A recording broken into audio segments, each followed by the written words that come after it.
ઓમ નમો નારાયણ. હું અરુણાબેન પી ગોસ્વામી સુરતથી તમારું સ્વાગત કરું છું અરુસ કિચનમાં. તો આજે આપણે બનાવશું મગની દાળ ને પાલકના બ્રેડ ટોસ્ટ.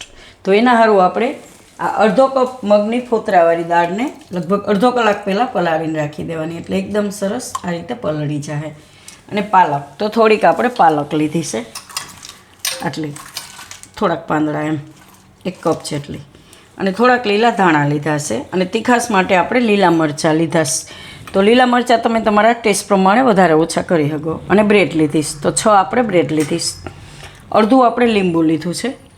અને મીઠું જોહે સ્વાદ પ્રમાણે. અને થોડોક આપણે ચાટ મસાલો લીધો છે. અને ઘી જોહે, અને આપણે ઘીમાં શેકશું એમ. તો આટલી વસ્તુ જોહે.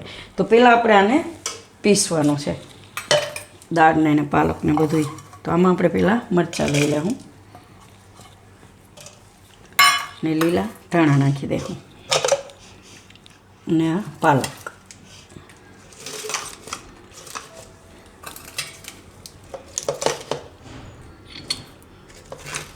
તો હવે આપણે આમાં આ પાણી કાઢીને એને દાળને એમાં નાખીશું. ને એકારે પીસાય તો ભલે, એવું જરૂર પડે તો તમે 2 વાર એને પીસીને મિક્સ કરી શકો એમ. તો પાણી નિતારીને આમાં દાળ લઈ લેવું આપણે આ રીતે.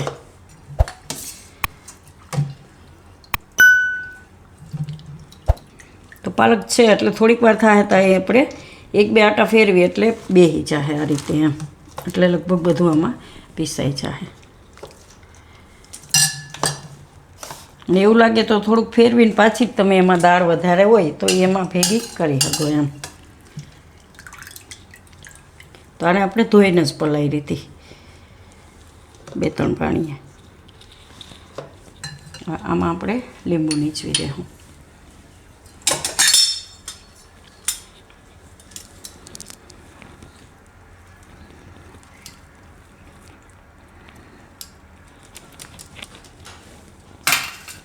તો આને હવે પીસી લેવું આપણે મિક્સરમાં.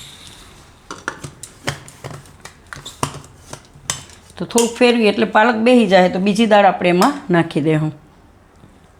તો આને આપણે પીસી લીધું દાળ ને પાલક ને બધું આ રીતનું. તેને કાઢી લેવું. આ રીતની પેસ્ટ બનાવવાની.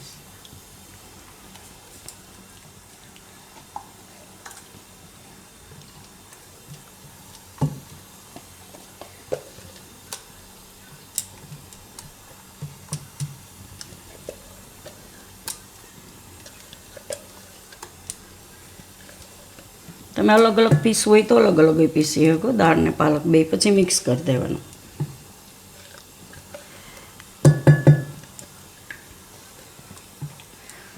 આ રીતનું બનાવવાનું.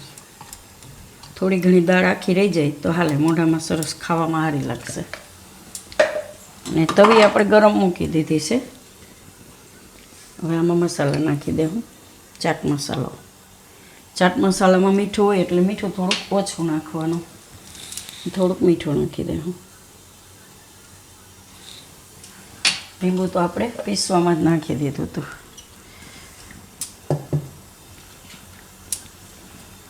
મિક્સ કરી લેવું.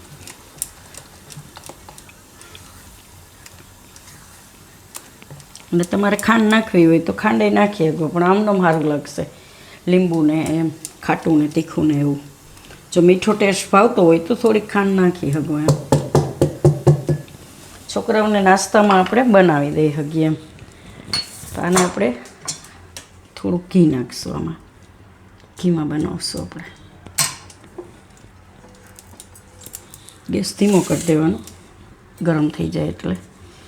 અને બ્રેડ રાખશું આ રીતે.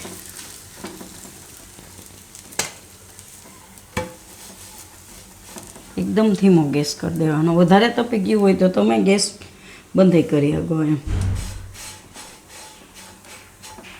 આ રીતે. હવે આની ઉપર આપણે આ પેસ્ટ નાખશું.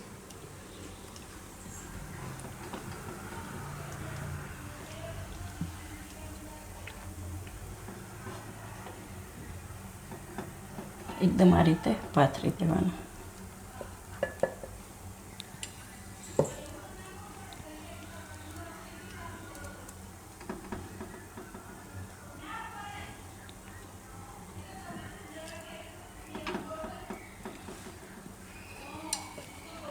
તો તમે પેસ્ટ બનાવીને ફ્રીજમાં રાખી શકો. તો સવારે તમારે છોકરાઓને ટિફિનમાં બનાવી દેવું હોય તો આ રીતે તરત બનાવી શકો એમ. પેસ્ટ બનાવીને રાખી દેવાની આ રીતનું. તો હવે ગેસ ચાલુ કરી દઈશું આપણે ને ધીમો ગેસ રાખીને આને પાકવા દે. આ રીતે બધી બાજુ લગાવી લેવાનું ને ઢાંકી દેવાનું થોડીક વાર. આ રીતે થોડીક વાર પાકવા દે હું એને ધીમા ગેસે. આને થોડીક વાર પકાવ્યું છે આપણે. હવે તેને આ રીતે સાઈડમાં લઈ લેવું ને અહીંયા બીજી બ્રેડ આપણે મૂકી દેવું. તે કરે બે તમે બનાવી શકો એમ.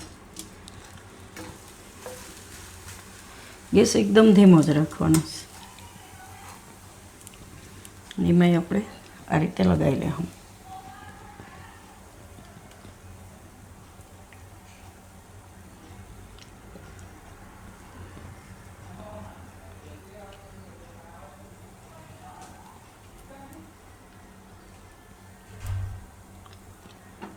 આને તમે સેન્ડવિચના મશીનમાં તમારે બનાવવું હોય તો એમાંય બનાવી શકો. ડબલ બ્રેડ આયરે ને આ રીતે બનાવી શકો એમ.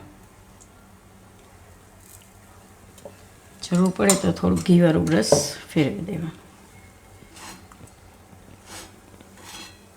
2-3 એક આયરે જેટલી તમારે મૂકવી હોય એ મૂકી શકો એમ.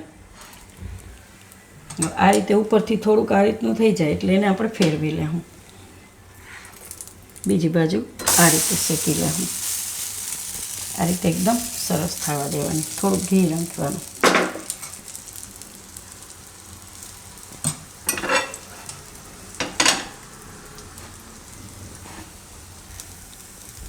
આને હવે ફેરવીને જોઈ લેવાનું.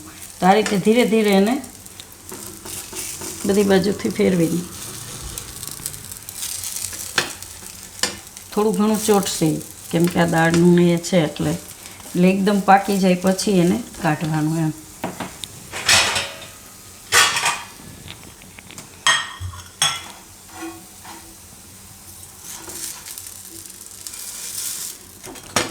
તો આ રીતે એકદમ સરસ પાકી જાય.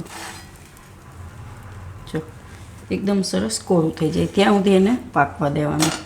આ રીતે ને થોડું ઘણું ઘી એ રીતે નાખી દેવાનું એમ. તો આને આપણે કાઢી લઈએ. ખાવામાં એકદમ ટેસ્ટ લાગે છે ને છોકરાઓને દાળ ને પાલક ને એવું બધું આ રીતે બનાવીને દેવો એટલે ખાય એમ. તો આને આપણે ફેરવી લેવું. થોડું ઘી લગાવી દેવાનું.